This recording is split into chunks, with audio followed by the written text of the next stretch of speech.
ప్రియమైన సహోదరి సహోదరులారా, సుమారుగా 40 రోజుల పాటు మనల్ని మనము తయారు చేసుకొని ఉన్నాము. ఈ యొక్క 3 రోజుల కోసము, ఈ పాస్కా దినాల కోసము 40 రోజుల పాటు మనము ప్రార్థన చేస్తూ, ఉపవాసం ఉండుతూ, దాన ధర్మాలు, దాన క్రియలు చేస్తూ మన యొక్క జీవితాన్ని గడుపుకుంటూ వచ్చాము. అందుకే ఈ యొక్క కాలమును అనుగ్రహ కాలము, కృపాకాలం అని అంటాము. ఈరోజు యొక్క ముఖ్యమైన ఈ రోజుకున్నటువంటి ప్రత్యేకత ఏంటి? ఈ రోజును పవిత్ర గురువారము అని అంటాము. పవిత్ర గురువారాన్ని ఇంగ్లీష్లో మాండీ థర్స్డే అంటాము. మాండీ థర్స్డే అంటే, మాండీ అనేది ఒక లాటిన్ పదము నుంచి వచ్చినది. అంటే మందేతం లేకపోతే మ్యాండేట్, కమాండ్మెంట్ అంటాము. అంటే యేసు ప్రభువు ఒక నూతన ఆజ్ఞను ఇచ్చిన రోజు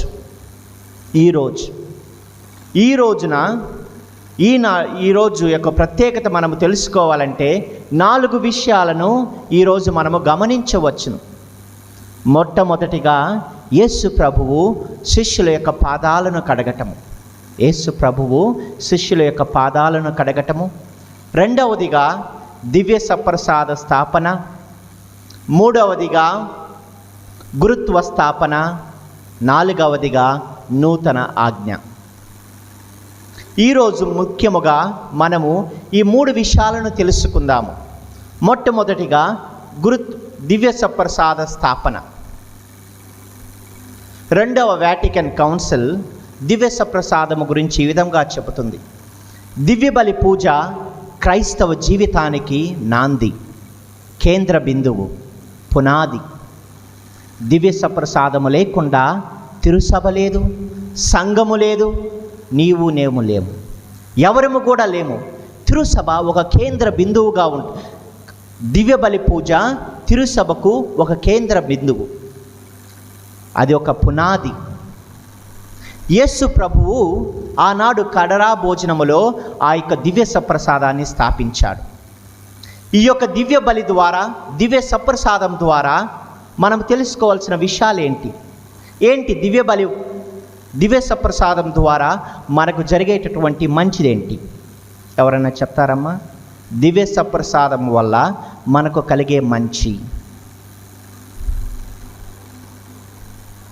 ప్రతిరోజు మనము ఆ యొక్క యేసుక్రీస్తు శరీర రక్తాలను మనము స్వీకరిస్తున్నాము, దివ్య సప్రసాదాన్ని స్వీకరిస్తున్నాము. దాని వలన మనకు కలుగుతున్నటువంటి ప్రయోజనం ఏమి? ఎవరైనా? ఏంటమ్మా? హృదయ శుద్ధి జరుగుతుంది. Very good.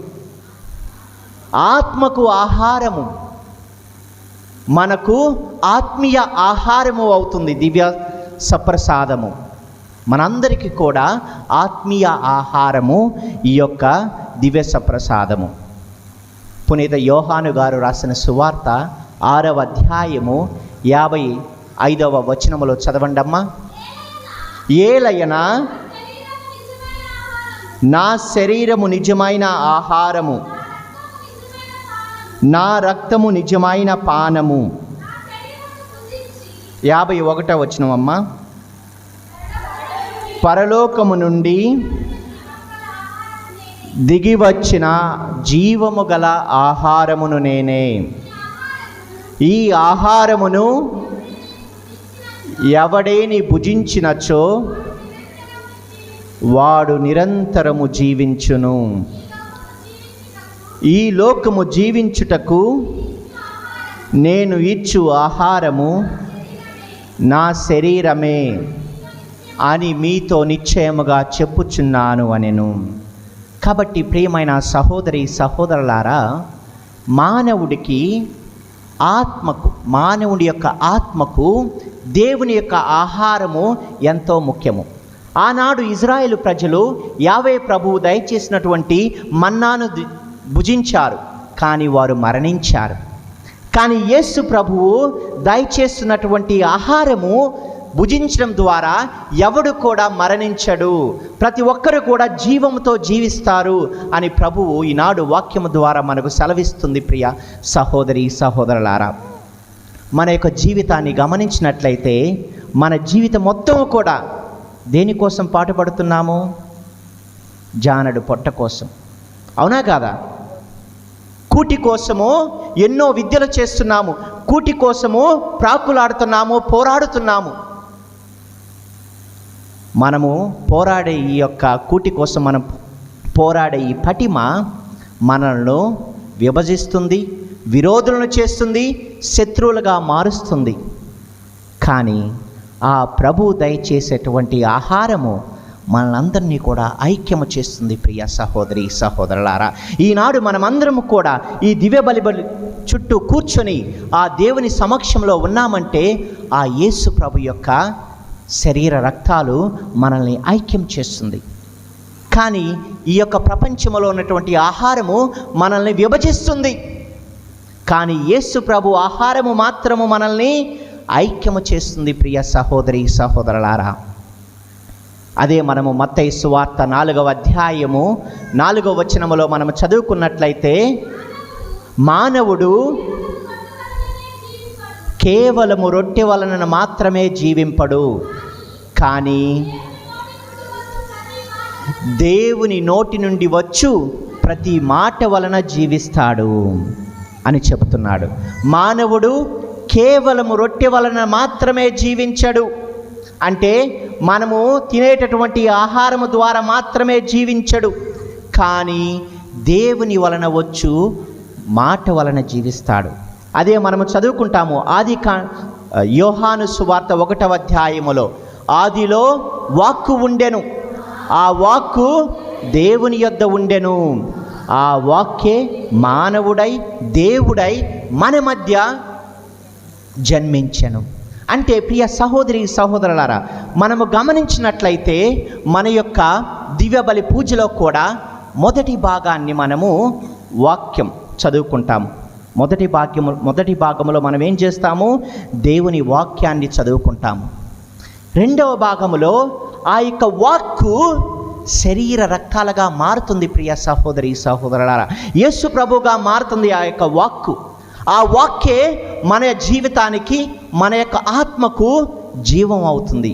అదే మనం చదువుకున్నాము, ఎవడైనా నా ఆహారమును భుజించిన తప్ప వాడు నిత్య జీవాన్ని పొందడు అని. ప్రియ సహోదరి సహోదరులారా, అలాంటి యేసు ప్రభు యొక్క శరీర రక్తాలను భుజిస్తున్న మనము, స్వీకరిస్తున్న మనము ఆయనలాగా మారాలి, అవునా కాదా? ఆయన శరీర రక్తాలను భుజిస్తున్న మనము ఏ విధముగా అయితే దేవుడు జీవాన్ని ప్రసాదించాడో పరులకు, ఆ జీవము నేను అవ్వగలనా? నేను సుమారు 40 రోజుల పాటు యెరూషలేములో ఉన్నాను. యెరూషలేము తదితర ప్రాంతాలను దర్శించాను. ఎక్కడైతే యేసు ప్రభువు 5 రొట్టెలను 2 చేపలను 5,000 మందికి పంచి ఇచ్చాడో ఆ ప్రదేశాన్ని సందర్శించాను. ఆ ప్రదేశాన్ని సందర్శించినప్పుడు ఇప్పుడు అక్కడ ఒక పెద్ద దేవాలయము ఉంది. ఆ దేవాలయంలోకి ప్రవేశించాను. ఆ దేవాలయంలోకి ప్రవేశించినప్పుడు ఆ దేవాలయంలో ఒక పెద్ద మందస్సము ఉంది, పీఠము ఉంది. ఆ పీఠము ముందు ఒక అందమైనటువంటి పెయింటింగ్ ఉంది. ఆ పెయింటింగ్ మీద ఏముందంటే 4 రొట్టెలు 2 చేపలు ఉన్నాయి. ఎన్ని ఉన్నాయమ్మా? 4 రొట్టెలు 2 చేపలు ఉన్నాయి. అక్కడ ఉన్నటువంటి మా యొక్క గైడ్ ఫాదర్ని అడిగాను, ఏంటి ఫాదర్ 4 రొట్టెలు ఉన్నాయి, బైబిల్లో మనము చదువుకున్నాము 5 రొట్టెలు కదా ఉండవలసినది, ఏంటి 4 రొట్టెలే ఉన్నాయి? ఆ పెయింట్ వేసే అతనికి తెలియదా బైబిల్ గురించి అని అడిగినప్పుడు ఆ ఫాదర్ ఒక సమాధానం చెప్పాడు. ఆ సమాధానం నన్ను ఎంతగానో ప్రభావితం చేసింది. ప్రియ సహోదరి సహోదరులారా, 5వ రొట్టె ఎక్కడికి పోయిందనుకుంటారు? ఏమై ఉండవచ్చును 5వ రొట్టె? చెప్పండి. 4 రొట్టెలే ఉన్నాయి, 5 ఉండాలి. 5వ రొట్టె యేసుక్రీస్తు.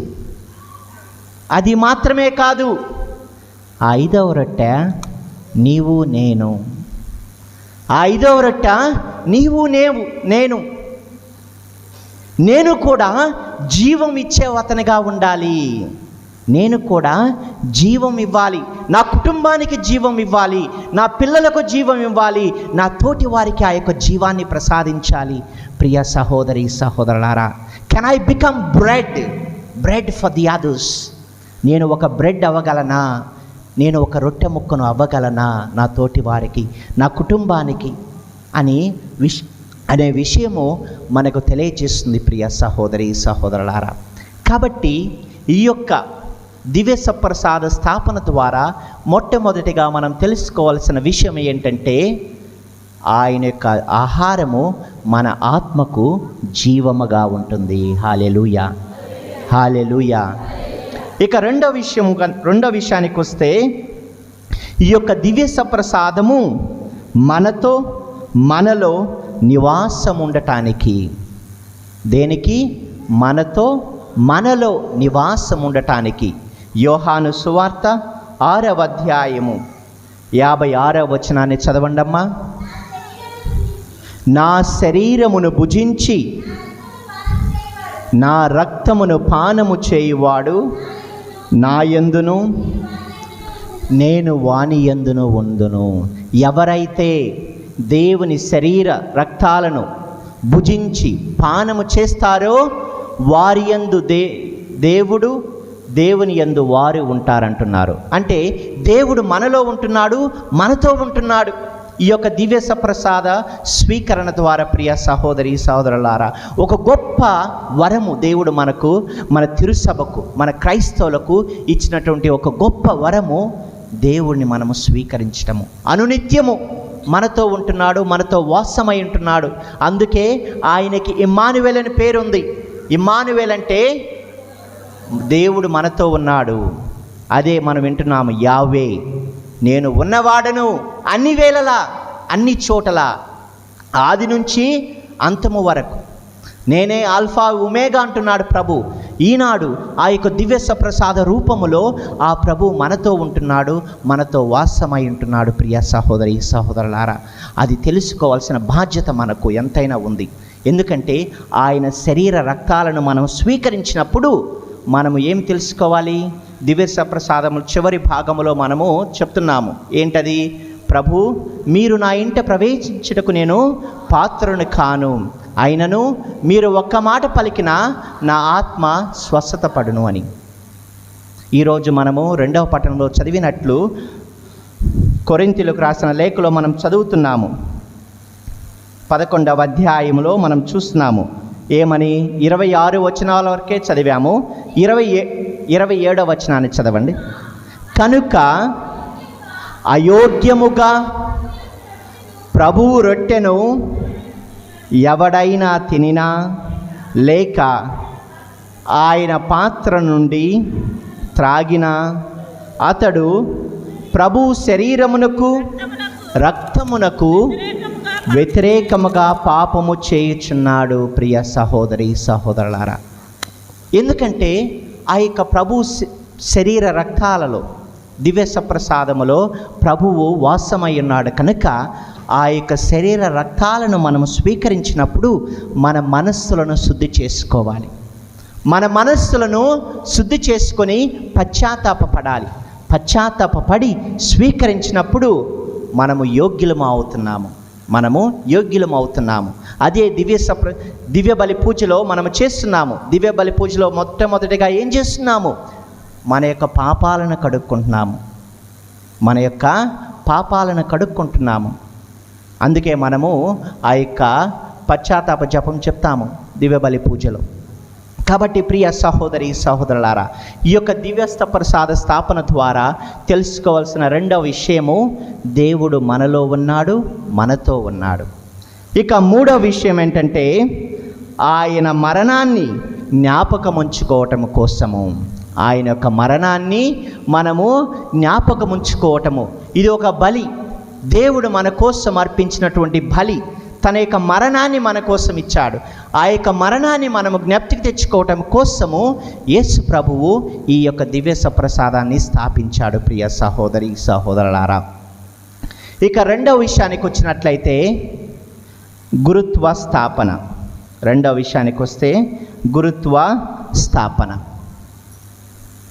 మనమందరము కూడా గురువుల గురించి తెలుసు. మనందరికీ కూడా గురుత్వం అనేది కత్తి మీద సాము వంటిది. ప్రియ సహోదరి సహోదరులారా, యాజకత్వం అనేది ఒక గొప్ప వరము. దేవుడు మానవులకు దయచేసినటువంటి ఒక గొప్ప వరము యాజకత్వం. యాజకత్వం అంటే వ్యాపారము కాదు. యాజకత్వం అంటే వ్యాపారం అసలే కాదు. మనం అనుకోవచ్చును గురువుల జీవితము ఎంతో సుఖ సంతోషాలతో ఉంటుంది అని. కాదు ప్రియ సహోదరి సహోదరులారా, గురు జీవితము ఒక కత్తి మీద సాము వంటిది. ఎందుకంటే ఒక సామాన్యులమైన మనుషులను ఆయన ఎన్నుకుంటున్నాడు. మనలో మన కుటుంబాల నుంచి దేవుడు పిలుస్తున్నాడు, ఎన్నుకుంటున్నాడు. మనం ఏదైనా కావాలంటే మార్కెట్కి వెళ్ళి మనం ఏదైనా వస్తువు కొనాలంటే అది మన ఇష్టపూర్వకంగా కొంటాము.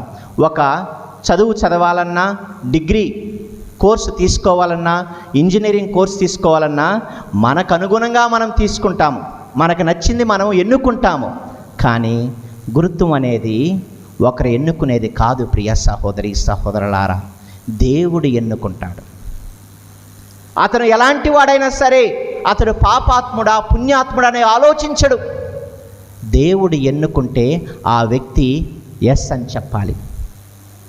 అదే గురుత్వానికి ఉన్నటువంటి గొప్ప లక్షణం, గొప్ప వరము. ప్రియ సహోదరి సహోదరులారా, అదే మనము వింటాము యోహాను సువార్తలో, నీవు నన్ను ఎన్నుకొనలేదు, నేను నిన్ను ఎన్నుకున్నాను అని. నీవు నన్ను ఎన్నుకొనలేదు, కానీ నేను నిన్ను ఎన్నుకున్నాను అని వాక్యము సెలవిస్తుంది. ప్రియ సహోదరి సహోదరులారా, అదే విధముగా ఎబ్రీయులకు రాసిన లేఖ 5వ అధ్యాయము చదువుదాము. యాజకత్వం గురించి గొప్పగా ఎబ్రీయులకు రాసిన లేఖ మొత్తము కూడా మనం చదివినట్లయితే అంతా కూడా యాజకత్వం గురించే తెలియచేస్తుంది. ప్రియ సహోదరి సహోదరులారా, ప్రతి ప్రధాన యాజకుడు ప్రజల నుండి ఎన్నుకొనబడి వారి పక్షమున దేవుని సేవయందు పాపముల పరిహారమునకై కానుకలను బలులను అర్పించడ కొరకు నియమింపబడెను. తానే పెక్కు విధములుగా బలహీనుడు కనుక అజ్ఞానము వలన దోషములనొచ్చు వారితో అతడు సౌమ్యముగా ఉండగలను.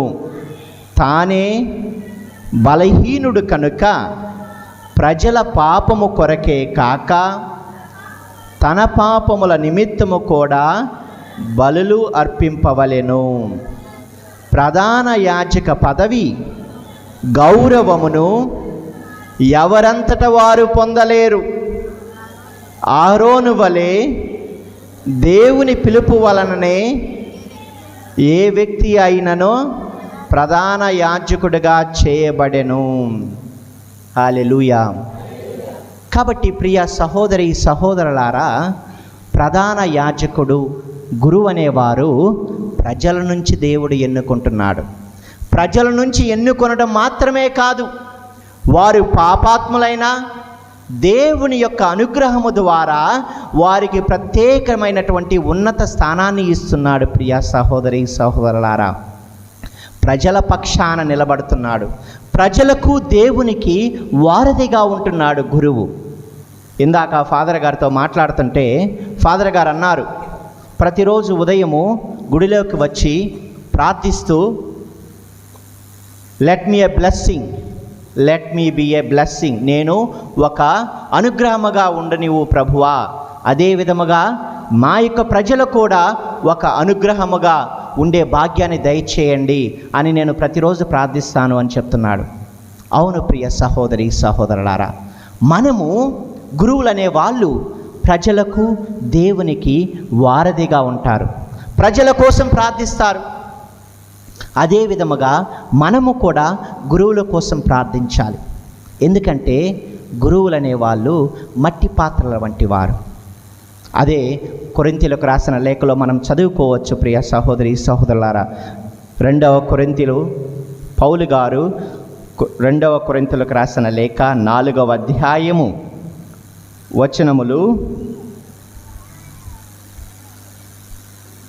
7వ వచనము. కానీ ఈ ఆధ్యాత్మిక సంపద గల వారమైన మేము మాత్రము సామాన్యమగు మట్టి పాత్రల వంటి వారమే. ఏలయనా ఈ మహత్తర శక్తి దేవునిదే కానీ మాది కాదు.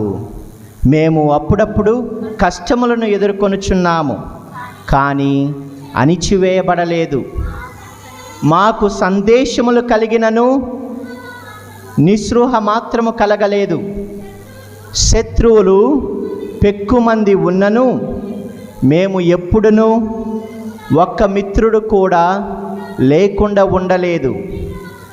తీవ్రమగు గాయములు కలిగినను మేము నశింపలేదు. సర్వదా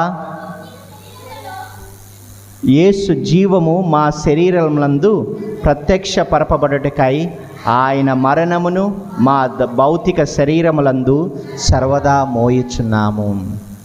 కాబట్టి ప్రియ సహోదరి సహోదరులారా, మట్టి పాత్రల వంటి వారం అంటున్నాడు పునీత పౌలు గారు. దేవుని యొక్క సేవకులు మట్టి పాత్రల వంటి వారు. ఏ క్షణమునైనా అవి పగిలిపోవచ్చును. కాబట్టి దానికి మనము చేయవలసింది వారి కోసం ప్రార్థన చేయాలి, వారి కోసము ప్రార్థన చేయాలి. ఎందుకంటే దైవ సేవకులు గురువులు ప్రజల నుంచి వచ్చిన వారు కాబట్టి. ఇంకొకటి, అందరూ గురువులు కాలేరు. ఒకవేళ గురువులయ్యి ఉండాలన్నా బయటికి వెళ్ళాలన్నా కూడా అది మా ఇష్టము కాదు. ఎందుకంటే దేవుని యొక్క అనుగ్రహము వారిపై ఉన్నది, దేవుని యొక్క అనుగ్రహము వారిపై ఉన్నది. కాబట్టి మనము దేవుని సేవలోనే ఉండాలి. నేను బ్రదర్గా ఉన్నప్పుడు ఒక స్కూల్లో, గుంటూరు స్కూల్లో పనిచేస్తూ ఉన్నాను. ఎల్పిఎస్ లయోలా పబ్లిక్ స్కూల్లో పనిచేస్తూ ఉన్నాను 1 ఇయర్. మా యొక్క 2 పెద్దన్నయ్యలు నా దగ్గరకు వచ్చారు ఒకరోజు చూద్దామని. సడన్గా చెప్పకుండా నా దగ్గరకు వచ్చారు. వచ్చి మాట్లాడుతూ నా రూమ్లో కూర్చొని నాతో ఈ విధముగా చెప్పారు, విజయ్, ఎందుకు గురు జీవితం నీకు, బయటికి వచ్చేసాయి. ఎందుకు గురు జీవితము, మంచిగా బయటకు వచ్చి పెళ్లి చేసుకో అని నా 2 అన్నలు నన్ను అడిగారు. నేనుండన్నాను, అందరూ చెప్పే విధంగానే చెప్పాను. ఫస్ట్ నేను పేదలకు సేవ చేయాలనుకుంటున్నాను అన్నాను. నేను పేదలకు సేవ చేయాలనుకుంటున్నాను అన్నాను. వెంటనే మా అన్నయ్యలు అన్నారు, ఇక్కడున్నే కంటే బయట ఇంకా మంచి సేవ చేద్దువు కానీ, ఇంకా మంచిగా సేవ చేద్దువు కానీ బయటకు వచ్చేసాయి. నీకు కావలసిన వసతులు మేము సమకూరుస్తాము, నీకు కావలసిన వసతులు మేము సమకూరుస్తాము, బయటికి వచ్చేసాయి, నీవు ఇంకా మంచి సేవ చేద్దువు కానీ అని అన్నారు.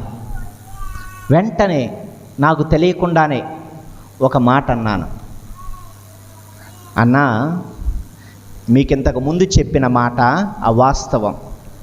నేను ఇంతకు ముందు మీకు చెప్పాను కదా, సేవ చేయాలి అనేది కాదు. యాక్చువల్లీ నేను చెప్పాలనుకుంది, నేను క్రీస్తు పట్ల ఆకర్షించబడ్డాను. నేను క్రీస్తు పట్ల ఆకర్షించబడ్డాను. దేవుడు మనల్ని ఆకర్షించినప్పుడు మనం ఆయనకు సొంతమైపోతాం. ప్రియ సహోదరి సహోదరులారా, దేవుని యొక్క అనుగ్రహము, దేవుని యొక్క ఆయన యొక్క ఆకర్షణ ఒక బిడ్డ మీద పడ్డప్పుడు ఆయన సరెండర్ అవ్వాలి. దేవునికి మోకాళ్ళు వంచి నమస్కరించి ఆయనకు ఎస్ అని చెప్పాలి. ప్రియ సహోదరి సహోదరులారా, నేను అదే చెప్పాను మా అన్నయ్యలకి. ఆయన పట్ల నేను ఆకర్షితులయ్యాను, అందువలనే నేను ఈ జీవితంలో కొనసాగాలనుకుంటున్నాను అని చెప్పినప్పుడు మా అన్నయ్యలో ఇంకా వేరే మాట మాట్లాడలేదు. మౌనముగా సరే అలానే కానీ, మౌనముగా సరే అలానే కానివ్వు అని చెప్పారు ప్రియ సహోదరి సహోదరులారా. కాబట్టి గురుత్వము అనేది ఒక ప్రత్యేకమైన వరము ప్రియ సహోదరి సహోదరులారా. గురువుల పట్ల, ఆ గురు జీవితంలో ఉన్న వారి పట్ల ఎనలేనటువంటి అభిమానాన్ని, ఎనలేనటువంటి గౌరవాన్ని చూపించాల్సిన బాధ్యత మనది. ఎందుకంటే గురువులు అభిషేకించబడ్డారు, దేవుని చేత అభిషేకించబడ్డవారు గురువులు. దేవుని యొక్క అనుగ్రహము వారి దగ్గర ఉన్నది కాబట్టి. ఎందుకంటే వారు ఇన్ పర్సోనా క్రీస్తు, ఆల్త్రా క్రీస్తు అంటారు. ఒక గురువు క్రీస్తుకి ప్రతిరూపము ప్రియ సహోదరి సహోదరులారా. మరో క్రీస్తు అంటామే, అలాంటిది గురు జీవితము. క్రీస్తుకి ప్రతిరూపాలుగా వారు ఈ లోకములో జీవిస్తున్నారు. క్రీస్తు యొక్క కార్యాన్ని ఈ యొక్క లోకములో కొనసాగించడానికి దేవుడు గురువులను ఎన్నుకుంటున్నాడు.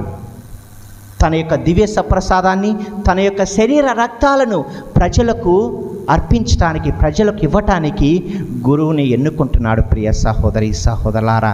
అలాంటి గురువుల కోసము ప్రార్థించాల్సిన బాధ్యత మనది. ఇక మూడవది, ఒక నూతన ఆజ్ఞ. ఏంటి ఆ నూతన ఆజ్ఞ అంటే, ఈరోజు ప్రభు చెప్తున్నాడు, నేను నిన్ను ప్రేమించినట్లు నీ పొరుగువారిని ప్రేమించుము అని. అంతటితో ఆగలేదు. ప్రభు ఏం చేస్తున్నాడు? శిష్యులను పాదాలను కడిగి మీరు కూడా ఇటులనే చేయండి అని చెప్తున్నాడు. మీరు కూడా ఇటులనే చేయండి అంటున్నాడు. ఈ నూతన ఆజ్ఞను పాటించడం సులభమేనా? సులభమేనా? మన కుటుంబ బంధువులని, కుటుంబ సభ్యులని, కుటుంబంలో ఉన్నటువంటి వారిని ప్రేమించడమే మనకి చాలా కష్టంగా ఉంది. అలాంటిది ప్రభు ఏమంటున్నాడు? అందరినీ, నీ పొరుగువారిని. పొరుగువారి అంటే ఎవరు? ఎవరైతే ఆపదలలో ఉంటారో, ఎవరైతే కష్టాలలో ఉంటారో, ఎవరైతే సమాజంలో అణగద్రొక్కబడుతూ ఉంటారో వారిని ప్రేమించు అంటున్నాడు ప్రియ సహోదరి సహోదరులారా. ఆ ప్రేమ ఎలాంటిది? ప్రభు చూపించిన ప్రేమ ఎలాంటిది? డంబము లేనిది. ఆయన ప్రేమ త్యాగానికి చిహ్నం. ఆయన ప్రేమ త్యాగానికి చిహ్నం. ఆయన ప్రేమ ఎలాంటిదంటే ప్రియ సహోదరి సహోదరులారా, వినయ విధేయత కలిగిన ప్రేమ ఆయన ప్రేమ. బహుశా ప్రపంచంలో ఏ వ్యక్తి కూడా ఇలా చేసి ఉండడు. ఏ వ్యక్తి కూడా ఈ ప్రపంచంలో తన శిష్యులను కాళ్ళను కడగటము మనం ఎక్కడా చూడము. ఏ మతములో చూడము. ఏ మతములో కూడా ఇలాంటి ప్రేమను చూడము ప్రియ సహోదరి సహోదరులారా. అలాంటి గొప్ప ప్రేమ మన యేసు ప్రేమ. సిలువలో మరణిస్తున్నాడు.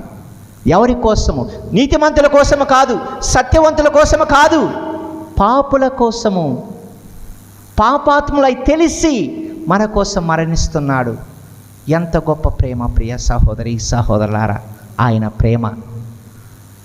అలాంటి ప్రేమను మనము స్వీకరిస్తున్నాము. మనకు ప్రసాదిస్తున్నాడు ఆ క్రీస్తు.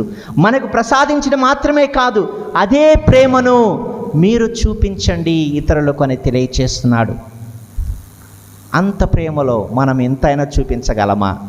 మన తోటి వారి పట్ల, మన కుటుంబ సభ్యుల మధ్య మనము ప్రేమను చూపించాలి. పోప్ ఫ్రాన్సిస్ గారు ఏమంటారంటే, కుటుంబ సభ్యులను, కుటుంబాలను ఉద్దేశిస్తూ ఆయన 3 మాటలు చెప్తాడు. ఒక కుటుంబము స్థిరముగా ఉండాలంటే, ఆ కుటుంబములో శాంతి సమాధానాలు ఉండాలంటే కుటుంబ సభ్యులు 3 వాక్యాలను పాటించాలి, అనుసరించాలి. వాటిలో మొదటిది ప్లీజ్, రెండవది థ్యాంక్ యూ, మూడవది సారీ. ఈ 3 మాటలను చెప్పడం ద్వారా కుటుంబం మధ్య కలహాలు పోతాయి. కుటుంబంలో ఉన్నటువంటి సభ్యుల మధ్య మనస్పర్ధలు ఉండవు. వెంటనే అక్కడికక్కడికి తొలగిపోయి శాంతి సమాధానాలు వస్తున్నాయి అని చెప్తున్నాడు ప్రియ సహోదరి సహోదరులారా. కాబట్టి ఈ యొక్క నూతన ఆజ్ఞను పాటించడం అనేది మన యొక్క నాయకుడైనటువంటి యేసు మనకు నేర్పిస్తున్నాడు ప్రియ సహోదరి సహోదరులారా. మన నాయకుడు ఎలాంటి నాయకుడంటే, పదవి వ్యామోహము ఉన్న నాయకుడు కాదు. మన నాయకుడు బేషన్ తీసుకొని బేషన్లో నీళ్లు పోసి ముందుగా వేరే వాళ్ళ కాళ్ళను కడుగుతున్నాడు మన నాయకుడు. కానీ చాలా సందర్భాలలో మనం ఎవరిలాగుంటామంటే పిలాతులాగుంటాము. బేషన్లో నీళ్లు పోసి ముందుగానే మన చేతులు కడుక్కుంటాం. బేషన్లో నీళ్లు పోసి మన చేతులను ముందు మనం కడుక్కుంటాం. పిలాతు అదే చేశాడు. పిలాతు ఏం చేస్తాడు? బేషన్ తీసుకొని తన చేతులను తాను కడుక్కుంటున్నాడు. కానీ యేసు ప్రభువు బేషన్ తీసుకొని బేషన్లో నీళ్లు పోసి మిగతా వారి కాళ్ళను కడుక్కుంటున్నాడు. నన్ను అనుసరించాలనుకుంటున్నావా? ముందు సేవకుడిగా ఉండు, అధికారాన్ని వదిలివేయి. ఒక సేవకుడిగా ఇతరుల పట్ల సేవక రూపాన్ని దాల్చుము అంటున్నాడు ప్రియ సహోదరి సహోదరులారా. కాబట్టి మన ప్రభువు నేర్పినటువంటి, అందుకే సుమారు 2000 సంవత్సరాలు గడిచిపోయినాయి యేసు ప్రభువు మరణించి. సుమారు 2000 సంవత్సరాలు. ఈ కాలంలో లేము. ఈ కాలంలో మనం ఏ కాలంలో ఉన్నాము? ఆధునిక కాలంలో ఉన్నాం. వెంటనే ఇన్స్టాలో పోస్టులు పెట్టడం, రీల్స్ చేయటము, ఒక చిన్న సంఘటన జరిగిన వెంటనే క్షణాలలో అదేమవుతుంది? వైరల్ అయిపోతుంది. కానీ యేసు ప్రభు కాలములో ఈ మీడియా లేదు, ఈ యొక్క కమ్యూనికేషన్ లేదు. కానీ ఇంకా ఆయన ఒక హీరోలాగానే ఉంటున్నాడు. ఆయన గురించి ఇంకా నలుమూలలా చాటుతూ ఉన్నారు. ఎందుకు? ఏ విధంగా ఇది సాధ్యము ప్రియ సహోదరులు సహోదరులారా? దీనిని బట్టే మనం తెలుసుకోవచ్చు, ఈ వ్యక్తి నిజమైన దేవుడు, ఈ వ్యక్తి నిజమైన జీవము గల దేవుడు అని నమ్మటానికి ఇంతకు మించిన సంఘటన మనకేం కావాలి? 2000 సంవత్సరాల క్రితం మరణించిన వ్యక్తిని ఇంకా ఈనాడు ప్రపంచ నలుమూలల ఆయన గురించి మనము ఘనముగా తెలుసుకుంటున్నాము, ఆయన గురించి మనము వింటున్నామంటే అంతకు మించిన గొప్ప సత్యము ఏముంది ప్రియ సహోదరి సహోదరులారా? అంతకు మించిన గొప్ప మార్గము ఏముంది? అంతకు మించిన గొప్ప జీవము గల దేవుడు ఎవరున్నారు? అందుకే ఆయన చెప్పాడు, నేనే మార్గము, నేనే జీవము, నేనే సత్యము అన్నాడు. ఆయన చెప్పింది సత్యము, ఆయన మార్గము సత్యము, ఆయన జీవము గల దేవుడు అన్నది సత్యము ప్రియ సహోదరి సహోదరులారా. కాబట్టి మనమందరము కూడా ఈనాడు ఆ దివ్య ప్రసాదం పట్ల, ఆ గురుత్వం పట్ల భక్తి శ్రద్ధలు కలిగి దేవుడు చెప్పిన మాటలను, నూతన ఆజ్ఞను మన జీవితాలలో, మన కుటుంబాలలో పాటించాలని ఈరోజు ప్రత్యేకముగా ప్రార్థించి అడిగి వేడుకుందాం. పితా పుత్ర పవిత్రాత్మ నామమున